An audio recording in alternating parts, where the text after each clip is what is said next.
Hi, welcome to another exciting time on Kids and Mom. My name is Yele, and today I'm sure you're going to have a great time. We're going to have a woman come to talk to us about sex education. She's got 4 beautiful children, 2 girls and 2 boys, and she's going to share with us how she has been able to pass the message across to her kids. We are also going to have the Kids Care Corner. Stay tuned. It's going to be really exciting. Don't go anywhere. Don't touch that dial. It's Kids and Mom.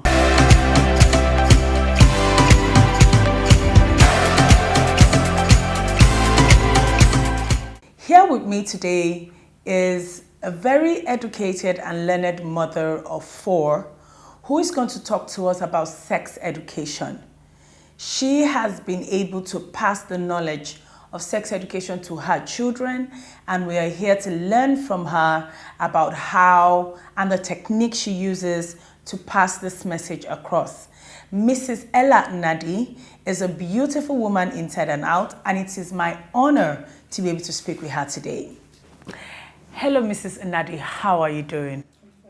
You look really beautiful, and your daughters are splendidly cute. Thank you. Okay, so at what age do you think that children become curious about body parts? Some start very early, it's from 2. Okay. Sometimes they ask you, what is this, and what is that, you know. And when they throw those questions, the best thing to do is to give them answers. Don't try to, play pranks on them. Okay. Maybe they are too small to know. No, let them know. Okay.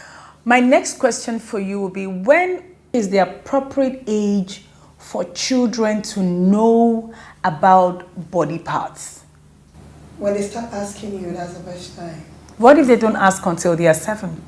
No, that's not possible because children are very curious. Okay. Okay, but the best time to start is from 5. 5. Because I use nicknames, we use nicknames in the house for body parts from maybe 0 to 3. But from 4, 5, you should start hitting it the way it is. Okay. But for my daughters, they're 10 already, I tell them what it is. Okay.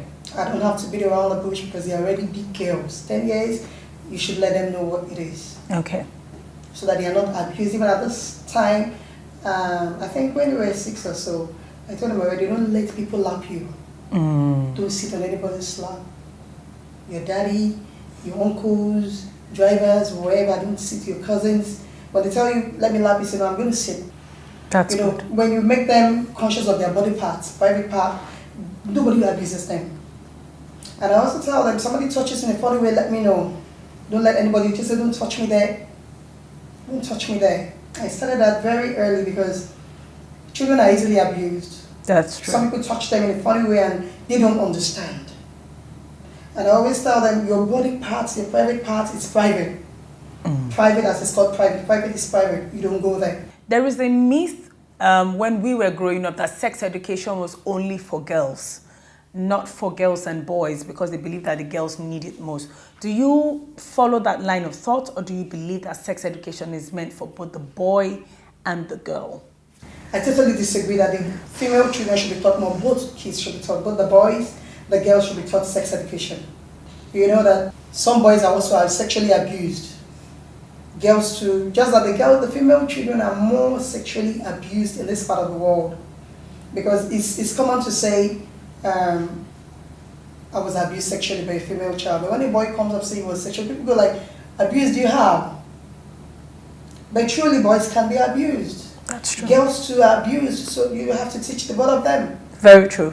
You have to teach them sex education, both the girls and the boys. Do you think that the education system be the ones to teach the children more, or do you believe that parents actually have a lot of job and a huge role to play when it comes to teaching sex education to their kids? I think the children are more open with their parents, especially when you have time for them. They'll always open up to you and say, Mommy, this is about to a teacher. They might not have that rapport. So the school has a major role to play, and the parents have more roles to play. Some families encourage nudity between parents and their children, or when children of separate sexes, they are nude among yourselves. At what age do you think parents should stop being nude in front of their children, or maybe children of separate sexes should stop being nude among themselves? I have a boy. Okay. The boy is already 3, and I noticed even before he became, by last year was 2, when the sisters come out of the bathroom, he was like, "Mommy, why is she not like me?" You know, that curiosity is there. I'm a boy. Yeah. I've got this. Yeah. They are girls, they don't have what I have. Yeah. So once you say the child is already curious about that, you cut it. Cut it off. You cut it off. Nudity shouldn't be permitted from 3 years. You cut it off. But what about the parents to the children? 3 years. I don't know why parents do it, but from 3 years. They shouldn't see you naked. Okay. Because you get them curious. Okay. So they shouldn't see you naked at all for 3 years. Now, I have one more question for you, but before I get back to you, I'd like to ask your daughters a few questions. So, would you like to tell me what your mom taught you about sex education? She told me that I should not be sitting on men's lap. Okay. I should not be naked. Amara, do you want to start? I learned something from my mom that I should not be naked and don't sit on any boy's lap. Now, what your mom taught you is very important, and you must follow what your mom says. I am so happy to see that you have passed your knowledge down to your children, and I'm so happy to see that they have taken the knowledge and they have it in their hearts. So on a final note, what advice do you have for parents and caregivers and the general populace about sex education? Pay attention to details. Pay attention to details. Sometimes the children come home from school and they want to communicate something to us, but we're too busy to hear. If we have time for them, sit them down, let them tell you everything, no matter how small, you know. And again, I believe that sex education can be perverted and parented when you've taught them well. In the sense, like she told you, don't sit on people's laps, don't let them touch you. Your private part is private. Let them understand it's private, it's not public. You don't have any business touching my private part. Make out time for them, teach them. Don't say, okay, when they are 10, start early. Start talking sex early with them. That's good. Start early. Thank you so much for coming. It was such a pleasure to have you. And I am hoping that a lot of parents out there will have learned something today and take these lessons and pass it across to their children. Don't leave any stone untouched. Pay attention to detail. Teach your children about sex education. Reduce nudity. Completely remove it from the ages of 3. Tell them about their body parts. Do not leave sex education to the education system alone. You have a major role to play in how your children's sexual life turns out. Don't go anywhere. We will be right back on Kids and Mums. Thank you for coming. My daughter is 13. From when she was small, I used to tell her that you should not allow anybody, any male child, to carry you on her laps. Starting from there, even if he's a teacher, even if the teacher wants to teach you, the teacher must not carry you on your laps. You should not allow them to touch your breasts. It's very, very important. You use small words to teach them. It doesn't mean that you use harsh words. There's words that you cannot tell them because of their age. There's a way you teach them when they are small. So it's very, very important to tell them that. Well, sex education, it is very essential for you to teach your children so that they will know the right thing to do at the right time and the wrong thing in case of anybody approach them or is trying to like force them to do what they don't want to do. They will get home to inform their parents since they are aware of it. To me, it is the role of the parents. That is number one. It is as well the role of the teacher. The two parties are involved to teach children on sex education. It is the responsibility of the two. But mostly, parents are very, very essential. Educate the child from when they are small, from their infant age, so that they will not, by the time they are grown, they will not be corrupt. When you start from home, by the time they get out and they are, other people try to influence them with other ideas or teach them apart from what we have taught them, they will tell you that no, that is not how my mommy taught me, that is not how my daddy taught me, this is how my daddy said it should be. I think both. But you know, these children spend more time in school. Okay, right now I'm here, they are in school. By the time I'm getting home in the evening, before we know, they do their homework, they eat, and they sleep. So they spend more time in school. So I believe it's both the teachers in school and the parents, but more of the parents, because nobody can bring up your child the way you want to. So I think, but more of the parents, but teachers too, they have their own roles too to play. Because a lot of teachers, we've heard stories of teachers misbehaving towards the pupils. So when you teach them, if anything like that wants to happen, they might not even be able to defend. The teacher is bigger than them. They might not be able to defend themselves. But when they come home, they can tell their parents.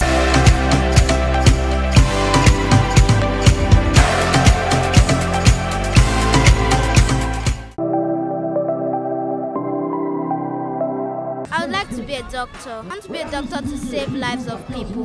They should study hard so they can be a doctor too. My name is Ibam David. I want to be a doctor so that I can cure people from illness. My name is Alhassan Adeleke. I want to be a scientist. I have an idea like chair wagon. Instead of using cars that has fuel and battery, you use a chair like a car that has solar energy. They should not stop with the hard work. They have to work hard to achieve what they want.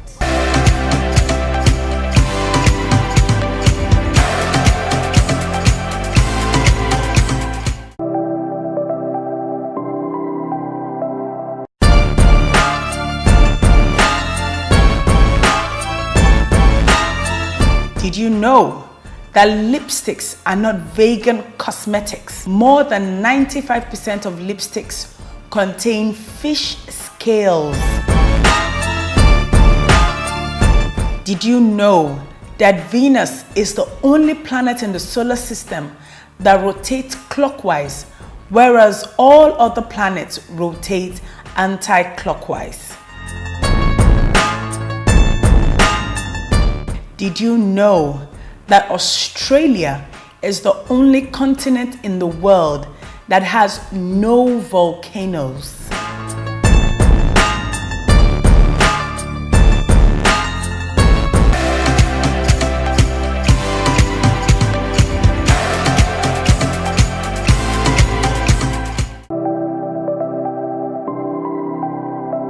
Welcome back.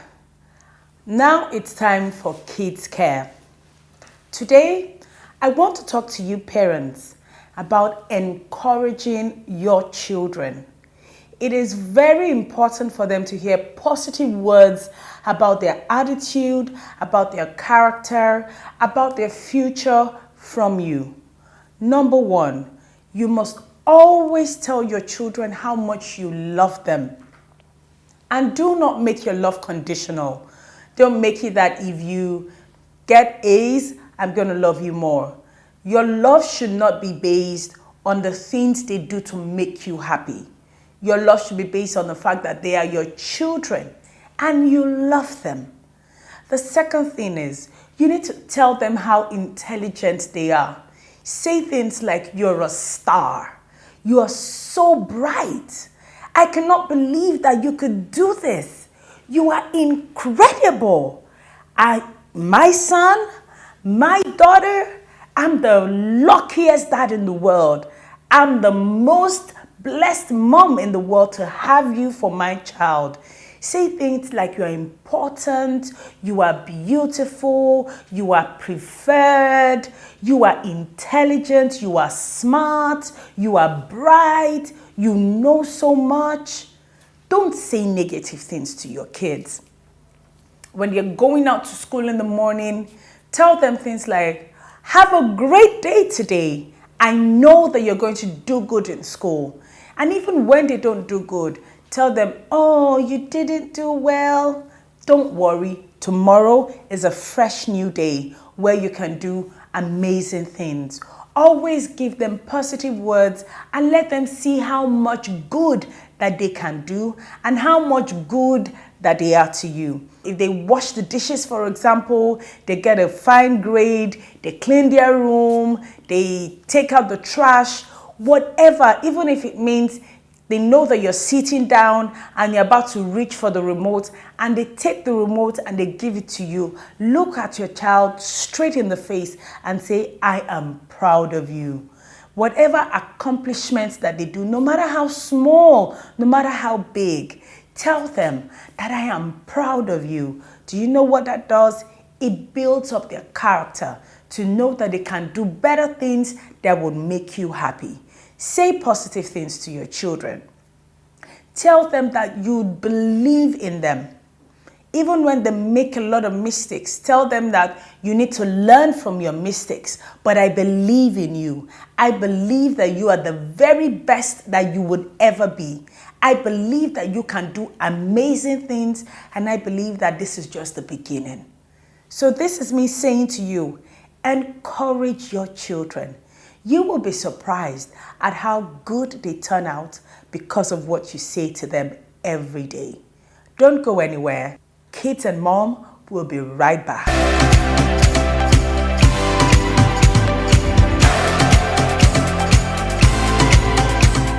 Wow, what an amazing show today. I'm sure you learned a lot on sex education, and I'm sure when you heard me talk about kids care, you know exactly what to say to your children. So join me, same day, same time, same station. And don't forget, on Kids and Mom, we are raising future heroes. Take care.